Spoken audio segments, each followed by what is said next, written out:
Hey everybody, this is Brandon from Sparksmith helping you see and be seen. Today we are going to be installing a set of these strobe lights on some contractors' trucks. They work out on the highway and they certainly need to be seen. So I'm going to take these, power them up for you. It's a pretty cool kit from X-Brite.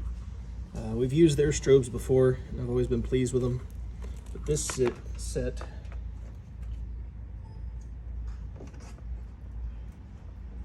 is pretty cool because you can choose the different patterns. You can turn them solid if you want. We got one unplugged there, but anyways, we're going to be hiding these away on this F-150 as well as the Silverado that's sitting outside, and we'll make sure that they can be seen on the road.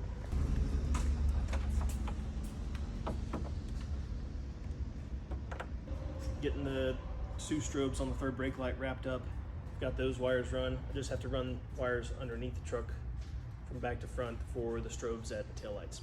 So like anybody who's ever worked on a Ford in the history of Fords, you always got to give them grief for their piss poor engineering and the way you have to take things apart to put them back together again. But in this case, credit where credit's due. They gave me this really nice little access hole that's made the job a whole lot easier. So I can get my whole arm down in there and run all the wires I need.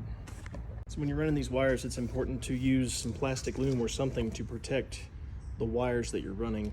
And as I've said in some other videos, you always want to make sure you keep the wires away from anything that moves and anything that gets hot. Your best bet if you're going to be doing stuff like this, running wires up and down the frame of the vehicle, if you can follow, if you look up under here, like you can see this one, you can't really see, but I'm going to start here. I got to loom this piece here, but it's going to follow the main wiring harness runs right on top of this frame rail.